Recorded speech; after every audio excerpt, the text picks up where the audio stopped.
Lalo pong lumalalim ang relasyon, pakikipag-ugnayan ni Isko Moreno, Mayor ng Maynila, kay Pangulong Marcos Jr. Kahit naging magkalaban sa politika noong 2022, pero nagbago na po si Mayor Moreno at kanyang suportado na ang ating administrasyon at sa katunayan, meron pa silang magandang ginagawang mga project, pabahay sa Manila. Ito, ayan o.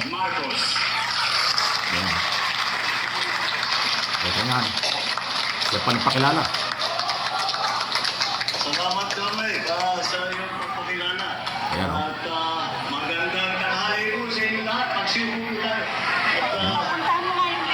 Tandem. Matagalin ko yung speech ko para mapilitan si Mayor magpakain. Magandang tanghali po sa inyo lahat. At Ayan o. So nagpapatunay po yan.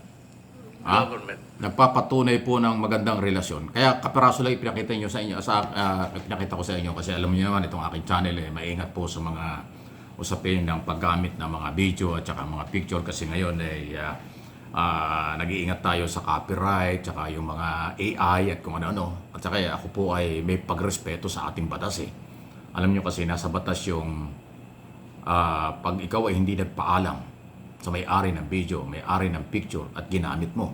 At pag hindi niya nagustuhan, pwede kang kasuhan, pwede kang balikan. Yan po ang iniwasan ko. Kaya hindi ako masyadong gumagamit ng ganyan.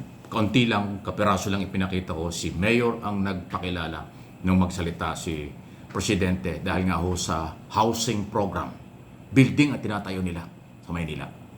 Sa San Lazaro, sa Basico Compound, kung saan-saan.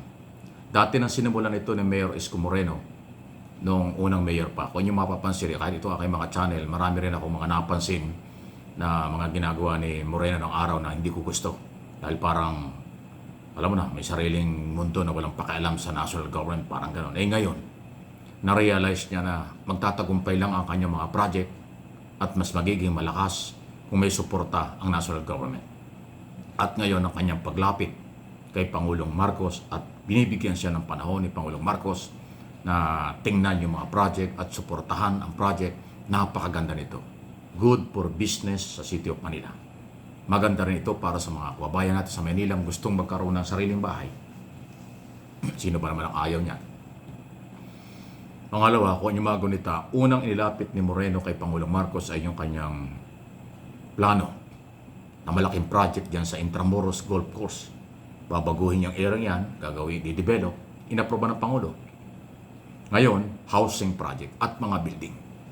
Mga high-tech na mga building. May swimming pool pa nga Kompleto ng facilities ang tinatayong building dyan sa may San Lazaro.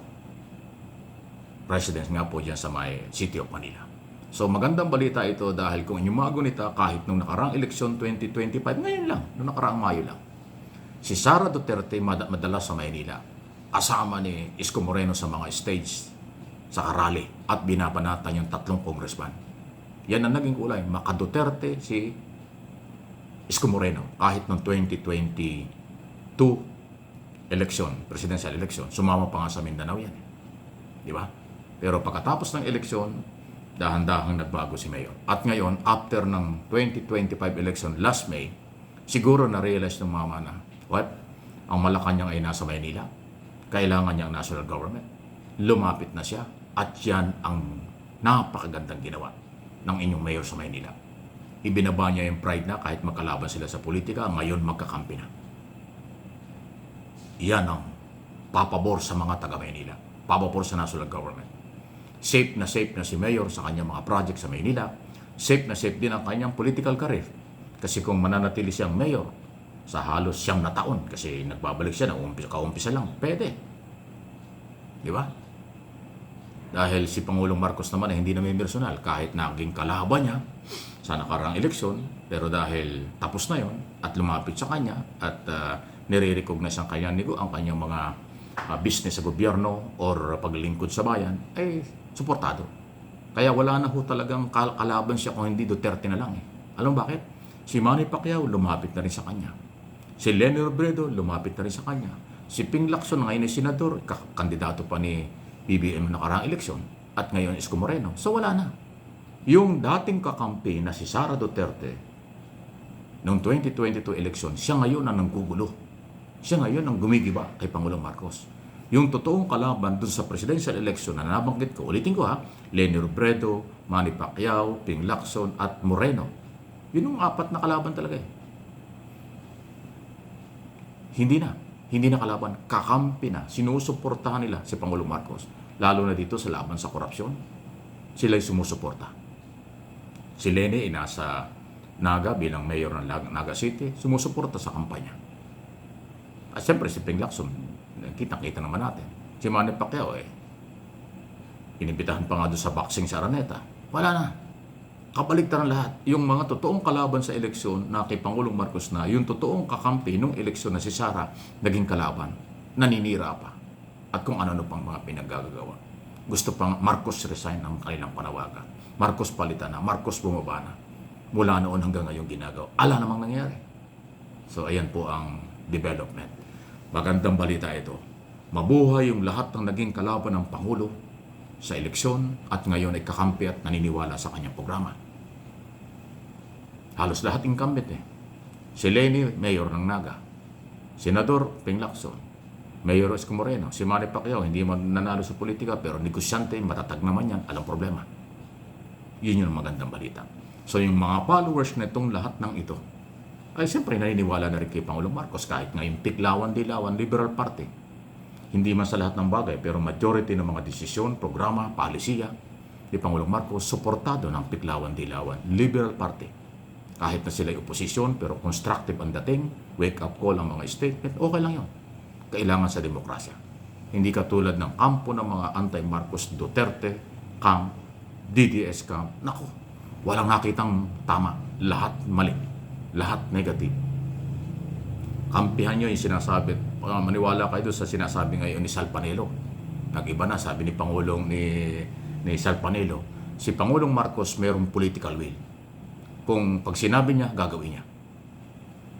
Hindi raw weak leader, hindi daw mahinang presidente si Pangulong Marcos. Sabi ni Sal Panelo. Nagbago na ang statement ni Panelo. Nakita niya eh. Naramdaman niya eh. May political will talaga. Kahit sino, kakasuhan, iimbestigahan. Kung anong sinabi, gagawin na. At hindi mahinang presidente. Yan ang sinabi ni Panelo. O kaya kayong mga DDS, ano yung masasabi niyan? Balita ako, galit kayo kay Panelo. Ay si Panelo, kahit na nung araw, madalas din nagiging topic natin, pero nakita niya, naramdaman na niya. Hindi pwedeng gibain itong Marcos administration. Nakita niya may political will.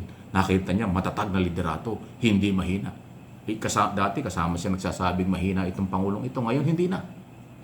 Magaling daw, may tapang, may talino, at may political will. Yun ang importante, yung political will. Kahit sino pinapanagot, walang kinakampihan. Kita mo si Romualdez, pinakakasuhan. Ayan, okay? Ano inyong masasabi? Ha? Yan ang mga totoong balita. Walang fake news, walang AI dito sa aking mga topic. Paki-like and share po ninyo. Mabuhay ka, Isko Moreno at ang City of Manila.